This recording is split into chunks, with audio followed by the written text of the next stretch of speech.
اعوذ باللہ من الشیطان الرجیم بسم اللہ الرحمن الرحیم وَإِذْ قَالَ رَبُّكَ لِلْمَلَائِكَةِ إِنِّي جَاعِلٌ فِي الْأَرْضِ خَلِيفَةً قَالُوا وَتَجْعَلُ فِيهَا مَنْ يُفْسِدُ فِيهَا وَيَسْفِكُ الدِّمَاءَ وَنَحْنُ نُسَبِّحُ بِحَمْدِكَ وَنُقَدِّسُ لَكَ قَالَ إِنِّي أَعْلَمُ مَا لَا تَعْلَمُونَ صدق اللہ العظیم۔ رب اشرح لي صدری ویسر لي امری واحلل عقدۃ من لسانی یفقہوا قولی۔ جیسا کہ میں نے عرض کیا تھا، سورہ بقرہ کے پہلے 4 رکوع نہایت اہم ہیں، نہایت جامع ہیں۔ پہلے 2 رکوعوں میں 3 قسم کے انسانوں کی وضاحت کی گئی، 3 قسم کے کردار کے نقشے کھینچ دیے گئے۔ تیسرے رکوع میں قرآن مجید کی دعوت کا خلاصہ آ گیا، توحید فی العقیدہ، توحید فی العمل، یعنی عبادت اللہ کی، ایمان بالرسالت، قرآن مجید کو منزل من اللہ کلام ماننا۔ اس میں اگر شک ہے تو جو بھی چیلنج تھا، اگر واقعتاً تمہیں شک ہے، حقیقت میں شک نہیں ہے، لیکن جیسا کہ تم کہہ رہے ہو کہ تمہیں شک ہے تو کوشش کرو اس کے مقابلے کی ایک صورت بنانا ہو۔ پھر آخرت، جنت اور دوزخ، ان دونوں کا تذکرہ ہو گیا۔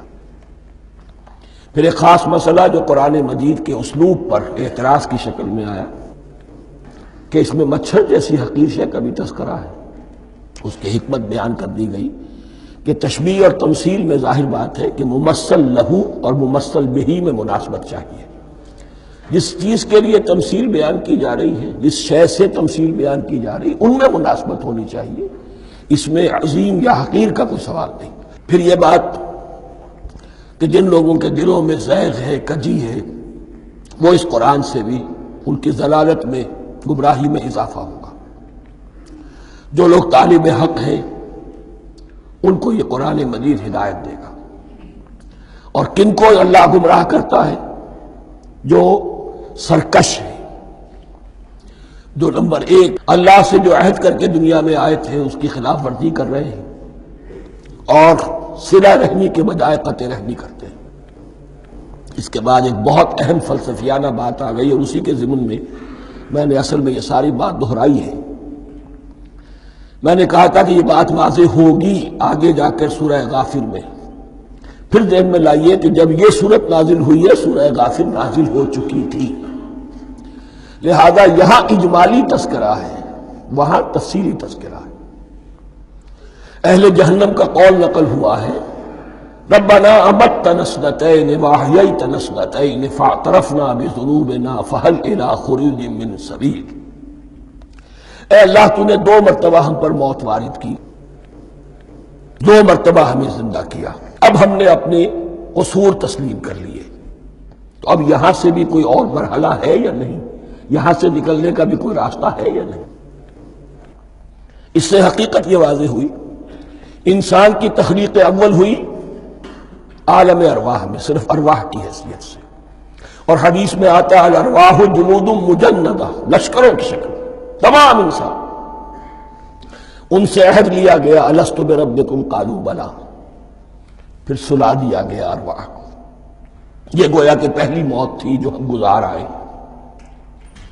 پھر عالم خلق کا مرحلہ آیا۔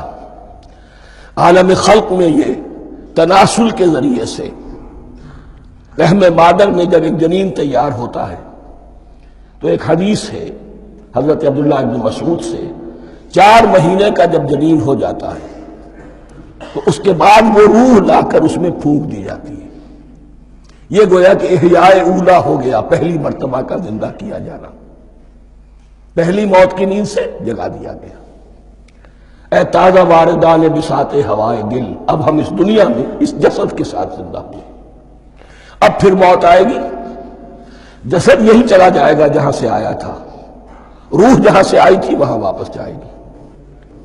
ثم یمیتکم ثم یحییکم ثم الیہ ترجعون، پھر تمہیں اللہ کی طرف لوٹا دیا جائے گا۔ یہ ہے بہت گہرا نقطہ فلسفہ دین کا۔ اس کے بعد مضمون شروع ہو رہا ہے خلافت کا، جس کا اجمالی جو ہے تذکرہ تیسرے رکوع کی آخری آیت میں آ گیا، هو الذی خلق لکم ما فی الارض جمیعا، زمین میں جو کچھ ہے اے انسانوں تمہارے لیے پیدا کیا گیا۔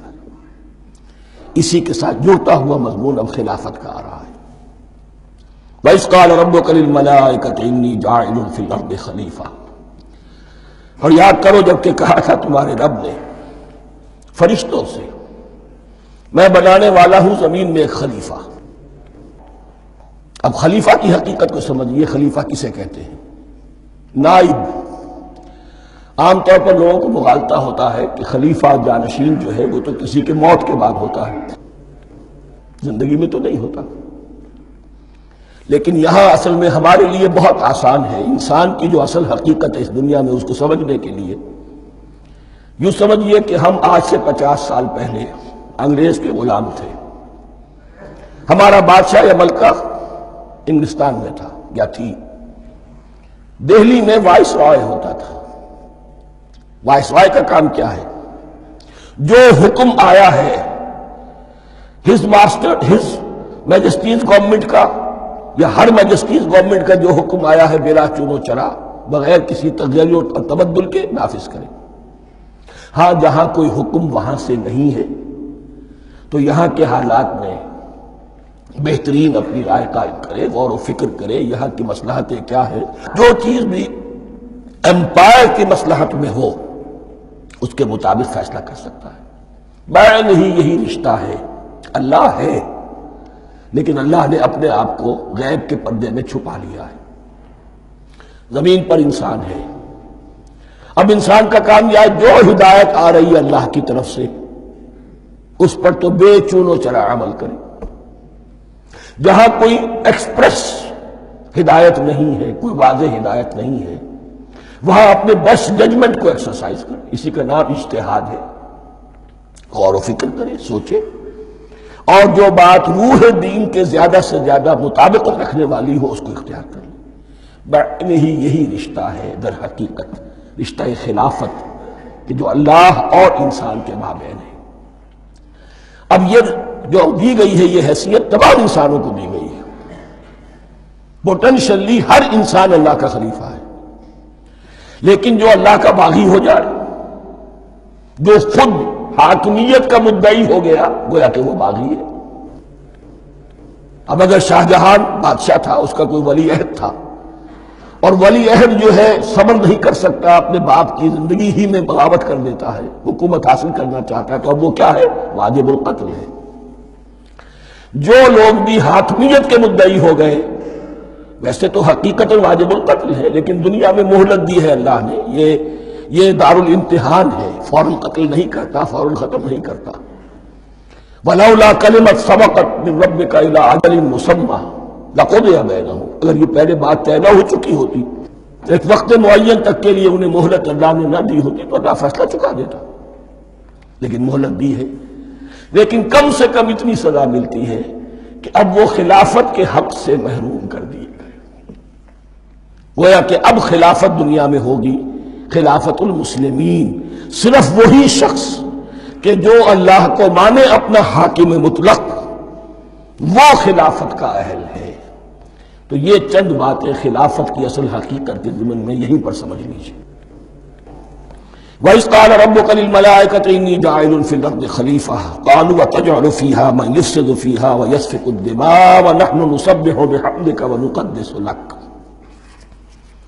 اور یاد کرو جب کہ تمہارے رب نے کہا تھا فرشتوں سے کہ میں زمین میں خلیفہ بنانے والا ہوں، تو انہوں نے کہا کہ کیا تو بنائے گا اس میں جو فساد مچائے گا اس میں اور خوریزی کرے گا۔ وَنَحْنُ نُسَبِّحُ بِحَمْدِكَ وَنُقَدِّسُ لَكَ، ہم آپ کی تسبیح اور تحمید اور آپ کی تقدیس میں لگے ہوئے ہیں۔ قَالَ إِنِّي أَعْلَمُ مَا لَا تَعْلَمُونَ، فرمایا میں جانتا ہوں جو تم نہیں جانتے۔ اب یہاں سوال پیدا ہوتا ہے کہ فرشتوں کو یہ گمان کیسے ہوا، یہ خیال کیسے ہوا؟ دو رائے ہیں اس میں۔ ایک تو یہ کہ انسان کی تخلیق سے پہلے اس دنیا میں جنات تھے، اور انہیں بھی کچھ اللہ نے تھوڑا سا اختیار دیا تھا، اور انہوں نے یہاں فساد مچایا۔ انہی پر قیاس کرتے ہوئے فرشتوں نے سمجھا کہ انسان بھی پھر زمین میں فساد مچائے گا، خوریزی کرے گا۔ ایک دوسری اصولی بات یہ کہی گئی ہے کہ خلافت کا لفظ جب استعمال ہوا تو اس کے معنی ہے کہ کوئی نہ کوئی اختیار بھی ملے گا. جنات کے بارے میں خلافت کا لفظ کہیں نہیں آیا، انسان کے بارے میں آ رہا ہے. خلیفہ بالکل بے اختیار نہیں ہوتا، جیسا کہ میں نے عرض کیا جہاں واضح حکم ہے تو اس کی تو تنفیذ، جہاں نہیں ہے وہاں اپنی رائے سے جتنا بھی بہتر سے بہتر سوچ سکتا ہو انسان رائے قائم کرے. یہ اختیار جو ہے ظاہر بات ہے جہاں اختیار ہوگا صحیح استعمال ہونے کا بھی امکان ہے، غلط استعمال ہونے کا بھی امکان ہے. اختیار تو بلکہ یہ کہ آپ کا پولیٹیکل سائنس کا تو ایکسیم یہ ہے authority turns to corrupt and absolute authority corrupts absolutely. تو ٹینڈنسی کرپشن کی ہوتی ہے اختیار کے اندر. اس بنا پر انہوں نے قیاس کیا کہ اس میں فساد ہوگا، خوریزی ہوگی. اللہ تعالیٰ نے فرمایا اپنی حکمتوں سے میں خود واقف ہوں، میں کیوں بنا رہا ہوں یہ میں جانتا ہوں، تم نہیں جانتے. صدق اللہ العظیم.